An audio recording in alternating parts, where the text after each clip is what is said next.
Que Jesus nos abençoe, nos fortaleça, né? Nosso tema de hoje é sobre a desencarnação de Jesus, que foi um dos momentos mais fortes que nos abala, né? Nos emociona muito. E o processo da desencarnação de Jesus, ele acontece em 3 momentos, que são o Calvário, a crucificação e a ressurreição de Jesus. Segundo Emmanuel, dentro da visão reencarnacionista, Jesus ele encarnou e desencarnou como todos nós. Então, não teve nenhum milagre. E o processo da encarnação e da desencarnação de Jesus, então, aconteceu dentro da lei natural criada por Deus. E o próprio Jesus, quando ele esteve aqui, nós sabemos que ele disse que não veio destruir a lei, né? Então, não tinha por que ele mudar essa lei de Deus, né? E a missão de Jesus, como todos nós sabemos, ela foi de renovar a nossa maneira de se relacionar com Deus, né? Não só naqueles tempos, mas para todos sempre, né? E Jesus, ele cumpriu a sua tarefa. Jesus, ele lançou sementes e aos poucos, com o tempo, em cada coração vem crescendo e vem desabrochando, né? São sementes relacionadas na essência, na adoração espírita e verdade, que é o que ele veio fazer, né? Então, é muito interessante nós refletirmos sobre esse assunto do Calvário e da crucificação, porque esse momento, ele tem profundas lições, né, a respeito do sofrimento que Jesus passou na sua passagem aqui na Terra. Mesmo vindo da impiedade, da incompreensão, né, humana, né, esse momento, né, doloroso para Jesus foi muito aproveitado pela lei divina, né, para transmitir para nós, para a humanidade, profundas, né, e grandes lições também. Do momento do julgamento até a ressurreição, a mensagem do Calvário, ela vai estar presente em todas as épocas da humanidade. E a doutrina espírita ela não se prende desse sofrimento, desse padecimento, mas sim da existência da mensagem que ali também Jesus deixa ali como um legado para a humanidade. Então, meus irmãos, é importante nós lembrarmos que não houve nenhum momento da existência de Jesus aqui na Terra que não tenha sido aproveitado, né, como ensinamento e como exemplo para nós, né? O Calvário, ou Gólgota, é o nome dado à colina ali que recebeu a crucificação de Jesus. Então, o Calvário ele está associado a todo o conjunto de padecimento e martírio que Jesus sofreu até a sua ressurreição, né? E Jesus, ele sabia que passaria por esses momentos tão difíceis, tão dolorosos, né? Que foi a crucificação. No início ali da sua prisão, ele junto ali aos seus discípulos, Jesus, ele dizia ali as seguintes palavras: e quando eu me levantar da terra, atrairei todos a mim. Então, nesse momento, o mestre ele já sabia de como seria a sua morte física, né? Então, ele aguardava ali, ele se submetendo à vontade divina, em total comunhão com Deus ali. Então, porque ele afirmava, né, naquela época que ele esteve aqui, eu e meu pai, nós somos um. Então, ali ele demonstrando ali a trajetória, né, da mensagem de amor, de humanidade, de humildade, de renúncia, de sacrifício e redenção que ele iria passar. Então, é importante ressaltar que Jesus, em função do seu sacrifício, da sua maior demonstração de amor à humanidade, pois ele afirmava, né, que não há amor maior que um irmão dar a vida pelo outro irmão, né? E o fato dele ter passado para nós desses momentos tão difíceis ele nos libertou da culpa dos nossos erros naquele momento, pois nós somos espíritos imperfeitos, presos na ignorância, no orgulho e no egoísmo. Então, nesse momento marcante na passagem de Jesus, ele nos mostra ali com toda clareza que toda dor, todo sofrimento, ele existe para uma finalidade maior. Nós não estamos submetidos à dor para uma finalidade menor. E nós não passamos pela dor por um simples acaso, né? Porque, infelizmente, nós temos dificuldade em aprender com alegria. Nós aprendemos muito mais com a dor. Por isso que nós somos espíritos vivendo aqui em um mundo de provas e expiações, né? Se tem a dor, por algum motivo de prova ou expiação, é porque nós necessitamos dessa dor. E Jesus, durante a sua passagem aqui na Terra, na medida que ele vem aqui atuando, vai passando a sua fama, vai se espalhando, a mensagem dele vai crescendo, trazendo ali um novo entendimento às leis mosaicas, né? Então, com isso, o que aconteceu? Os fariseus, naquela época, começaram, então, a ficar apreensivos, né? Porque eles queriam o quê? Manter o domínio e seus interesses sobre aqueles povos, né? Então, Jesus estava o quê? Estava incomodando, né, esses fariseus, né? E com isso, então, eles começam, então, a arquitetar ali um plano para poder afastar essa ameaça do Cristo, né? E o plano deles não era só eliminar Jesus, mas também as suas ideias, as suas mensagens trazidas, né? Então, eles recorrem o quê? A pena da crucificação, que era a pena dos romanos naquela época. Porque a pena da crucificação era uma pena, vamos dizer, humilhante, né, para os judeus naquela época, né? Tanto era que alguém que tivesse ali um parente morto pela crucificação, as pessoas, elas não mencionariam sequer o nome daquela pessoa que foi crucificada, porque essa pessoa se tornaria um maldito. Então, até o nome dessa pessoa, a sua existência, ela seria apagada, esquecida, até mesmo pelas pessoas mais próximas dessa pessoa, né, que sofria essa pena. Então, a ideia dos fariseus era diminuir e apagar as mensagens de Jesus. Mas eles não sabiam que com isso eles acabariam o quê? Criando uma força ainda maior da mensagem do evangelho. E aquilo ainda acabou o quê? Se voltando contra eles mesmos.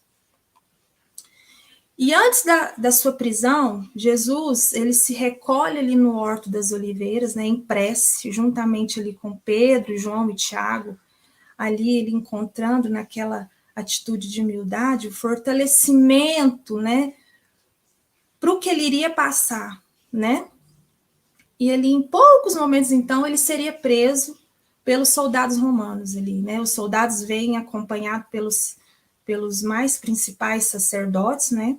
E do apóstolo Judas, né? Iscariotes.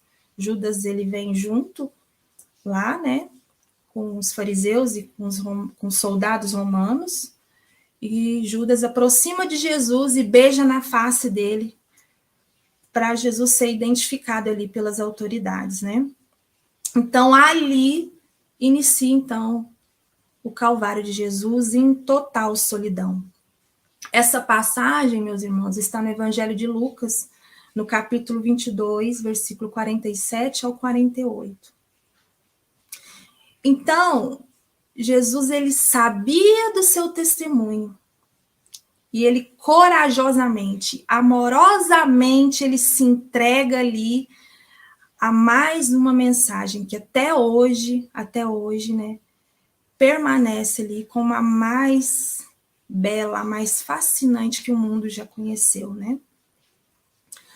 No Evangelho de Lucas, no capítulo 22, versículos 54 ao 62, os apóstolos, quando eles viram que Jesus tinha sido preso, eles abandonaram Jesus, Por quê? Porque eles ficaram com medo de alguma coisa ali acontecer com eles também, né? Foi os apóstolos, com exceção ali de João Evangelista. João Evangelista, ele ficou o tempo todo ali ao lado de Maria, mãe de Jesus, né? Pedro acabou negando Jesus, né, por 3 vezes, conforme ali o mestre mesmo havia previsto, também por medo, né, do que pudesse acontecer com ele também, né? Emmanuel, no livro O Consolador, na questão 320, ele vai fazer uma reflexão ali para nós, que eu vou ler aqui para vocês. A negação de Pedro significa a fragilidade das almas humanas perdidas na invigilância e na despreocupação da realidade espiritual, deixando-se conduzir indiferentemente nos mais tenebrosos torvelinhos do sofrimento, sem cogitarem de um esforço legítimo e sincero na definitiva edificação de si mesmas. Então, Emmanuel, nessa questão, ele explica aí para nós, né, que nós, como espíritos imperfeitos, nós deixamos ali de conduzir pelo medo, né, nos deixamos, né, na verdade, nos conduzir pelo medo. Medo que do julgamento, das críticas, das discriminações que a gente pode sofrer, né. Então, meus irmãos, vocês aí podem perceber um comportamento parecido nosso com o dos apóstolos, né? Nós, muitas vezes, nos sentimos assim, em muitas coisas em nossas vidas, né? Os apóstolos, eles, naquela época, com Jesus, eles tinham a verdade, eles tinham conhecimento, mas eles tiveram medo, né? Medo ali de serem prejudicados, julgados e até condenados, né, por seguirem Jesus. E nós, muitas vezes, nós negamos também, né, muitas coisas nas nossas vidas por medo também, né. E se os apóstolos que conviveram ali com Jesus, que tiveram ali a felicidade, a honra de conviver com ele naquele período ali, naqueles 3 anos, eles não conseguiram manter fiéis ali, né, ao Cristo. Então, isso nos mostra o quê? Que é natural ainda na nossa condição de errar, né, de fraquejar, sermos aí imperfeitos em determinadas situações, né? É normal a gente cair, né? Mas o importante é não deixar o quê? Que essa falha, essa queda, ela nos destrua, nos deixe desequilibrados, né? Então, é cair e levantar, né? E os apóstolos, eles falharam, mas todos eles buscaram ali renovar a fé, né? Buscaram ali a prática, a vivência no evangelho, levaram os ensinamentos, né, da boa nova ali para outras pessoas, né, divulgando ali os pensamentos, as vivências do cristianismo. Então, eles caíram, mas eles levantaram, né? Com exceção de Judas, né? Que por remorso ali, ele suicidou-se, né? Então, nós temos que reconhecer os nossos erros, nos fortalecer e continuar nossa caminhada, né? E Emmanuel, então, ele continua para a gente ali, nos dando uma outra reflexão. Notamos a grande elevação e excitude do Espírito de Jesus durante o seu Calvário e a sua crucificação. O amor e a renúncia são expressivamente demonstrados, sobretudo após a traição, a humilhação e o abandono a que foi submetido. E Humberto de Campos também, no livro Boa Nova, ele vai também nos dar ali uma reflexão. Jesus, após ser aprisionado como um criminoso vulgar, teve as suas mãos manietadas pelos mensageiros dos sacerdotes.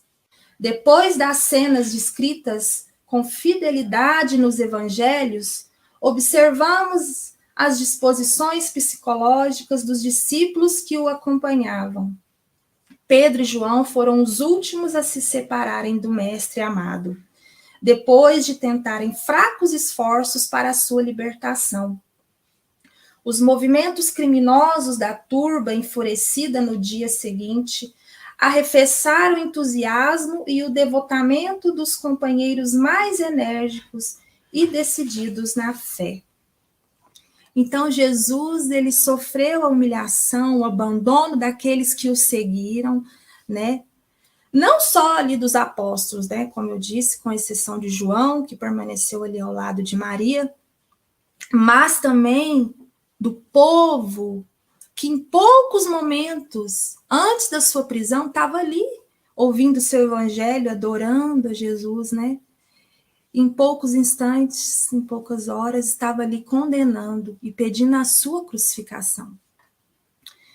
Então, Jesus, ele demonstrou em todo momento, amor pela humanidade e renúncia de si mesmo. Ele não estava ali por ele estava ali por Deus, para ser uma demonstração viva do amor do Pai. E Jesus, mesmo sabendo da nossa condição de espíritos imperfeitos, ele renunciou a si mesmo por nós, por amor à humanidade. Ele nos mostrou o verdadeiro amor, não é egoísta, né? O verdadeiro amor é de renúncia de si mesmo pelo outro, né? E nós estamos longe ainda dessa condição, né? Nosso amor é pequeno, é material ainda, né?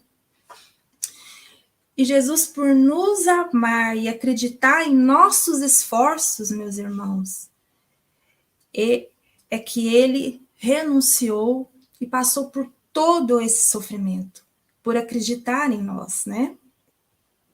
Então, nessa passagem, nós podemos tirar aí uma reflexão, né? Que quando nós humilhamos, nós maltratamos, nós ferimos um irmão, na verdade, nós estamos maltratando, nós estamos ferindo a Jesus, né? Então, Jesus, após ele ser preso ali pelo Sinédrio, o Sinédrio era o tribunal ali dos antigos judeus, né, em Jerusalém, onde ficava reunido ali os principais sacerdotes, né? Então, após ele ser preso e levado ali para Pôncio Pilatos, né, para ser julgado, né, porque só o governador, né, que no caso era Pilatos, tinha o poder ali de ordenar a morte de alguém, né? Então, por isso, os sacerdotes, eles enviaram Jesus até Pilatos para que ele fosse julgado e condenado, né? E no momento que ele chega até Pilatos, ele interroga Jesus, né? Em uma das passagens ali, né, desse interrogatório ali que ele tem com Jesus, ele pergunta para ele: és o rei dos judeus, né? E Jesus, então, humildemente, ele responde: meu reino não é deste mundo. Se fosse, os meus lutariam para impedir que os judeus me prendessem. Mas agora meu reino não é daqui. Jesus responde para Pilatos, né? O reino, então, que Jesus fala ali naquele momento, não é de caráter ali material, é um reino de paz, é um reino de fraternidade, né? É um reinado ali constituído de amor, né? A quem está reunido ali, espíritos que vivem ali de acordo com as leis de Deus, né? Transmitida aí no seu evangelho, né? Então, Pilatos, após ele ter esse questionamento ali, né? E examinar ali a questão, ele conclui, então, ali, diante ali daquela multidão que estava aguardando ali, ansiosa ali, enfurecida pela condenação, né? Então, Pilatos, ele fica ali meio assim, com a consciência pesada, ele não via ali motivo para condenar Jesus, né? E é onde que ele fala ali para o povo, ali, para a multidão, né? Eu não acho motivo para condenar este homem, né? Ele fala ali para os principais sacerdotes ali, né? Mas ali os sacerdotes, o que eles faziam no meio da multidão? Eles incitavam ali a multidão para pedir a condenação de Jesus, né? Para pedir a morte de Jesus, né?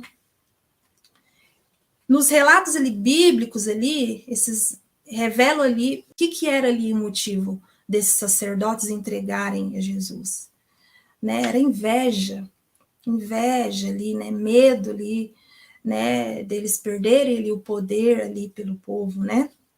Então, naquela época, era costume ali também, no período da Páscoa, né? Libertar ali um prisioneiro, né? Então, Pilatos, ali naquele momento, tem essa ideia ali, né? Porque ele sabe ali que tinha um prisioneiro, Barrabás, né? Que estava ali preso ali, né? Por roubo, por assassinato, era um bandido. Então, por isso, Pilatos ali, então, põe Barrabás do lado de Jesus e pergunta ali para o povo, né? Qual deles vocês querem que eu solte? Né? Barrabás ou Jesus, o Cristo, né? Ele incitado ali pelos sacerdotes, o povo, então, pede que Barrabás seja libertado. E Pilatos, ele insiste ainda, né? Ele pergunta, qual dos dois vocês querem que eu solte? E a multidão grita enfurecida, Barrabás, Barrabás, solte Barrabás. Então, Pilatos, ele pergunta, então, o que eu devo fazer com Jesus, o chamado Cristo, né? E o povo grita, exige a morte de Jesus, né?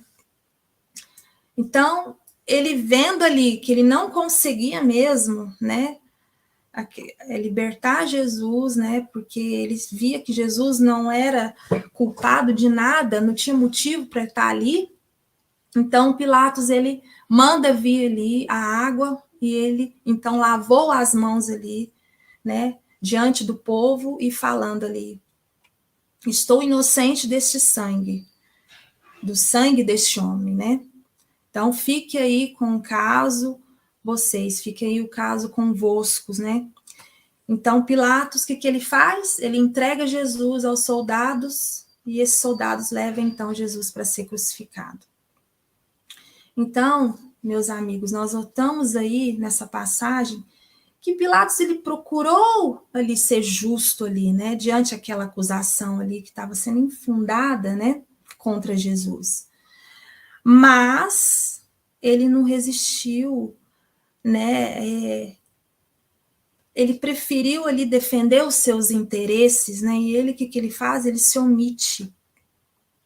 Então, uma reflexão que nós podemos tirar aí dessa passagem com Pilatos é que nós temos o nosso livre-arbítrio, né? E nós usamos muitas vezes contra a nossa consciência, né? Também por medo de julgamento, né? Ou mesmo para defender os nossos interesses, né? No Evangelho de João, no capítulo 19, no versículo 17 ao 20, ali tem uma passagem, depois de Jesus ele apanhar muito, ser maltratado, humilhado, e Jesus então sai ali carregando a sua cruz, né? E onde ele chega ali no local, né, chamado Gólgota, onde ele foi crucificado, né? E então ali Jesus é crucificado ali junto com outros dois bandidos ali, né? Um de cada lado, né? Em Lucas, em capítulo 23, versículo 3 ao 43, aquele que estava ali, um dos ladrões sendo crucificado com Jesus, reconheceu a sua magnanimidade, a sua pureza, a sua elevação e pediu ao mestre, Jesus, lembra-te de mim quando vires com teu reino. E Jesus responde para ele, em verdade te digo que hoje estarás comigo no paraíso. Então, meus irmãos, é isso que Jesus ele espera de nós, né? Um reconhecimento verdadeiro. Quando nós, de forma sincera, verdadeira, né, nós reconhecemos ali o seu exemplo, reconhecemos tudo que ele fez ali por nós, então nós passamos então a praticar tudo aquilo que ele nos ensinou, que nós aprendemos com ele, nesse momento, né? Jesus estará dizendo para nós, Em verdade eu te digo que hoje estarás comigo no paraíso. Então, ali no momento ali da sua crucificação, ali nos seus últimos instantes ali, né? No seu corpo físico, ali todo dilacerado, né? Com muita dor, né? Ainda assim, Jesus nos dá várias lições, né? E uma delas, né? É quando ele fala ali para Maria, né? E para João, né? João Evangelista, que está ali no Evangelho de João, né? No capítulo 19, versículo 25 ao 27, é quando Jesus nos dá essa lição, né? Ele fala ali, né? Eis aí o teu filho e eis aí a tua mãe, né? Nesse momento, o que Jesus está ali dizendo? Ele não está dizendo só para João e para Maria, ele está dizendo para nós também, ele nos mostra ali que nós não devemos ficar vinculados apenas nos laços sanguíneos, né? Os outros são nossos próximos também, né? São nossa família espiritual, né? Então, vocês vejam aí a grandiosidade desse amor de Jesus por nós, né? Ali no momento da sua dor, né? Ele pensava em nós, né? No momento ali que ele percebeu ali que seu corpo físico, né? Não iria mais suportar tanta dor, tanta crueldade, tanta violência, ele ainda nos dá mais uma lição ali do Evangelho, né? É onde ele fala, né? Pai, perdoai-lhes, eles não sabem o que fazem, né? Então, com essa fala de Jesus, nós vimos aí uma lição, né? E nós vimos também aí o momento da lei de causa e efeito, da lei de ação e reação. Porque se todos de nós soubéssemos ali como são os detalhes de um resgate, a gente não feria ninguém, né? A gente não feria nenhum irmão. No livro Religião, Emmanuel ele faz também mais uma reflexão para nós. Na tormenta dos seus últimos instantes, seu ânimo era de paciência, de benignidade, de compaixão. Já pregado na cruz, tendo o corpo e a alma lanceados com os pregos, a dilacerarem as carnes e os espinhos da ingratidão, a ferirem o espírito, vendo a seus pés indiferentes ou raivosos aqueles que abençoara, protegera, ensinara e curara. Mesmo assim, pedi ao Pai que lhes perdoasse, porque eles não sabiam o que estavam fazendo. Então, Jesus, ele sofreu fisicamente. Claro que ele sofreu, né? Ele estava ali com o corpo material, ele sentiu todas as dores do seu sofrimento, né? Mas com certeza a dor espiritual que ele sentia naquele momento era muito maior, né? Mas sabendo ali da nossa condição de espíritos ignorantes, imperfeitos, ele assim pedia ao Pai ali que nos perdoasse, né? Então essa dor ela vinha das nossas atitudes, né? Essa dor que ele sentia, das nossas atitudes, da nossa incompreensão, da nossa falta de amor, né? Das nossas atitudes impensadas, infelizes, né? Então isso era muito maior do que toda a dor física que ele estava sentindo naquele momento, né? Então, nós vimos que essa observação que Emmanuel nos traz aí nesse momento, né? Humberto de Campos, ele também faz aí um comentário ali sobre uma passagem no Evangelho de Lucas, né, no capítulo 23 ao 28. O Messias, concluindo sua obra com o sacrifício máximo, tomou a cruz sem queixa, deixando-se imolar, sem qualquer reprovação aos apóstolos que o haviam abandonado na última hora.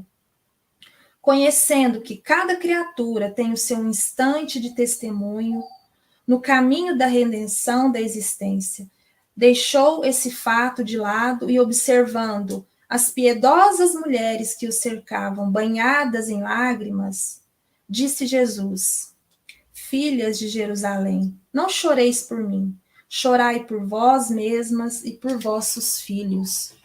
Nós não estamos, algum de nós, nesse exato momento, né, tendo aí um momento de testemunho, né? Com certeza estamos sim, né? Como será que nós estamos nos portando?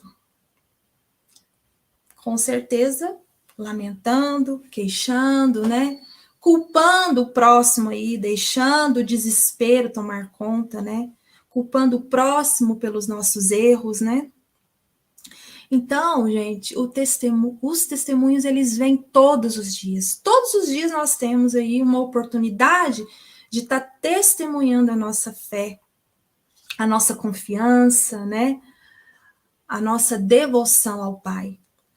Mas na maioria das vezes, nós somente reclamamos, a gente só responsabiliza os outros, né, dos nossos problemas, dos nossos erros, né, e a gente somente nos coloca em condição de vítima, né? Então, nós temos muito que refletir sobre isso, né? E seguir o exemplo de Jesus, né? Então, a doutrina espírita, ela nos mostra que Jesus, ele teve um corpo físico até a sua crucificação, né? E após aí a sua desencarnação, a sua ressurreição, ele aparece com um corpo fluídico, né?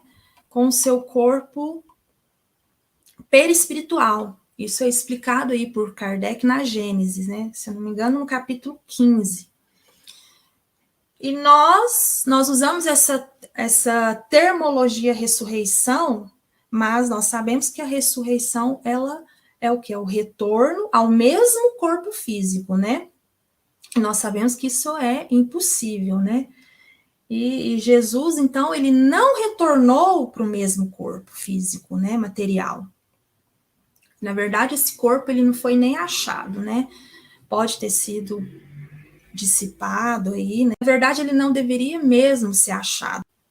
E quando Jesus, ele se materializa ali para Madalena, e ele diz para ela naquele momento, não me toques, pois ainda não subi ao Pai, né?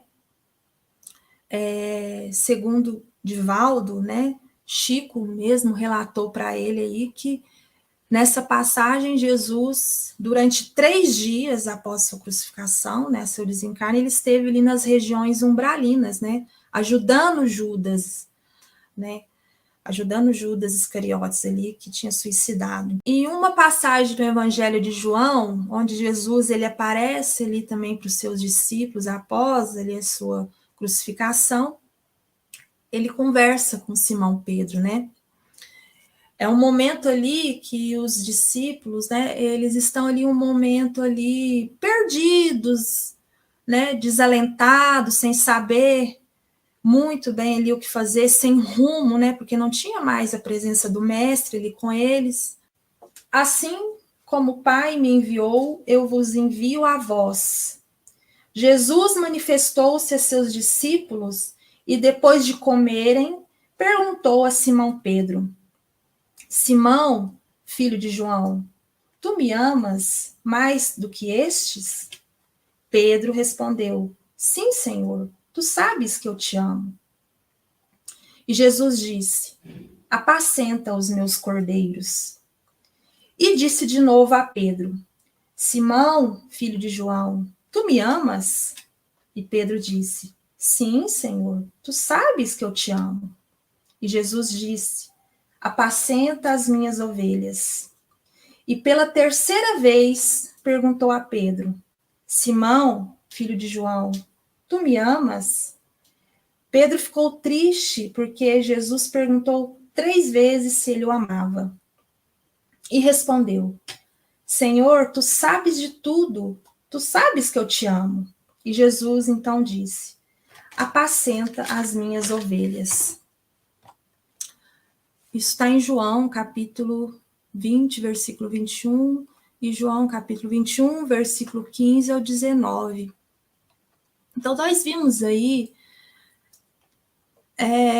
que essa aí foi uma fala que nós podemos dizer que traz um foco, né? Nos mostra aí um rumo, nos fala aí do compromisso principal de todos nós, né? Que nos proponhamos aí a ser continuadores da obra do Evangelho, né? Ou da obra do Cristo, né? Jesus ali, ele não falava ali somente para Pedro. Pedro, ele era um símbolo, né? Ele representava ali todos os seus continuadores, né? Então, a orientação de Jesus a Simão Pedro vai apresentar aí para nós um rumo, né? Ao nosso trabalho cristão, né? Então, era isso aí que Jesus convidava Pedro, né?